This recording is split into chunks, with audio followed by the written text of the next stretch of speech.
गौतम बुद्ध के परिवार के बारे में कई बार सुना होगा। बुद्ध बनने से पहले जब वो राजकुमार थे तब उनके पिता शुद्धोधन कपिलवस्तु के राजा थे। माँ महामाया का निधन बुद्ध के जन्म के 7वें दिन हो गया था। तो वहीं उनकी मौसी महाप्रजापति, जो उनकी सौतेली माँ भी थी, उन्होंने बुद्ध को पाला।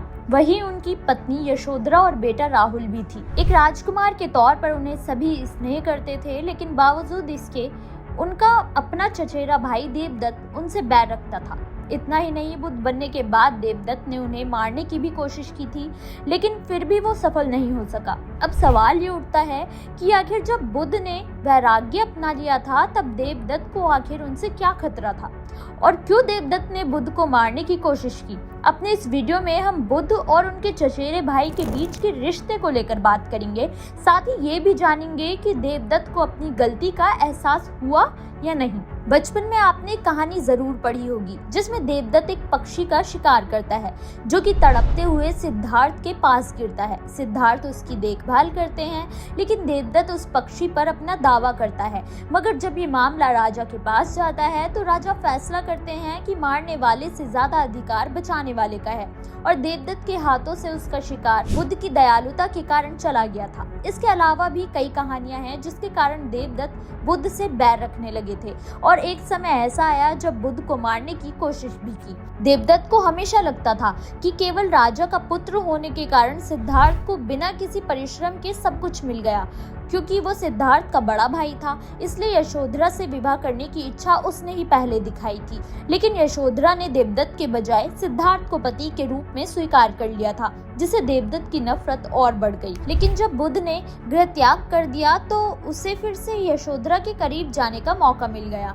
एक रात वो जबरन यशोधरा के कक्ष में चला गया था, लेकिन यशोधरा ने देवदत्त से पूछा कि क्या वो बुद्ध का कोई संदेश लाया है, जिस पर देवदत्त ने अपने मन की नफरत को छिपाए बिना कहा, जो शख्स अपनी पत्नी और बच्चे को महल में अकेला छोड़कर, इतना सुख छोड़कर बैरागी बनने चला गया, ऐसे व्यक्ति की भला क्या चिंता करना। जिसके बाद देवदत्त ने यशोधरा पर दबाव डाला कि वो बुद्ध से बदला ले, लेकिन यशोधरा ने फिर से देवदत्त को धुतकारते हुए कहा कि उनके विचारों और उसकी वाणी से दुर्गंध आती है।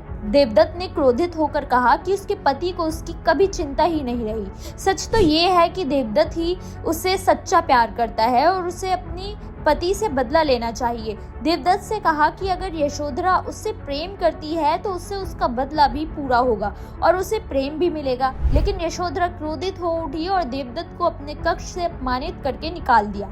देवदत्त ये समझ गया था कि जब तक बुद्ध का अस्तित्व है यशोधरा कभी उसे नहीं अपनाएगी, इसलिए देवदत्त ने 3 बार बुद्ध को मारने की कोशिश की थी। पहली बार जब भगवान बुद्ध घृतकृत पर्वत के नीचे पेड़ की छाया में टहल रहे थे, बस फिर क्या था, वो पर्वत पर चढ़ गया और एक बड़ा पत्थर बुद्ध की तरफ फेंक दिया, लेकिन वो दूसरी चट्टान पर आकर अटक गया। लेकिन उसकी छोटी छोटी चट्टान उनके पैरों पर आकर लगी, जिससे बुद्ध को थोड़ी बहुत चोट आई। वहीं दूसरी बार देवदत्त ने तब के क्रूर और घमंडी शासक अजातशत्रु से मदद मांगी। अजातशत्रु ने देवदत्त को कुछ ऐसे लोग दिए जो बुद्ध की हत्या करने में उसकी मदद करते। देवदत्त के कहने पर जब हत्यारे बुद्ध को मारने पहुंचे तो वो उस वक्त अपने शिष्यों को जीवन का रहस्य समझा रहे थे, जिसे हत्यारों ने भी सुना और तुरंत उनका हृदय परिवर्तन हो गया और उन लोगों ने देवदत्त से बुद्ध को मारने से इनकार कर दिया। वहीं तीसरी बार बिहार के राजगीर में हाथी के पैरों के नीचे दबा कर मारने का प्रयास किया। उस वक्त राजगीर में नालागिरी नाम का एक खुंखार हाथी का आतंक छाया हुआ था। देवदत्त ने हाथी को संभालने वालों को लालच दिया कि अगर उन लोगों ने तथागत बुद्ध को मारने में उसकी मदद की तो वो उनका पद और तनख्वाह बढ़वा देगा।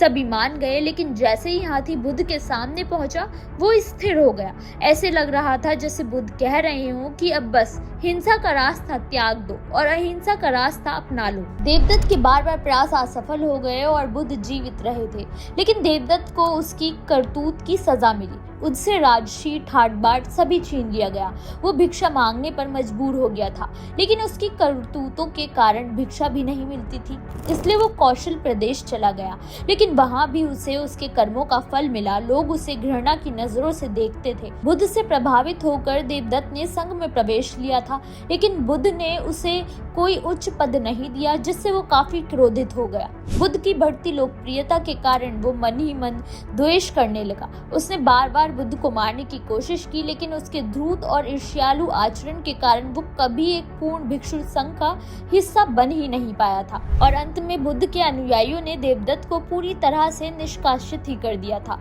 देवदत्त ताउम्र अपने किए गए पापों का बोझ अपने कंधों पर ढोता रहा। शायद इसलिए बुद्ध इतने महान हुए। आपकी क्या राय है? हमें कमेंट करके जरूर बताएं।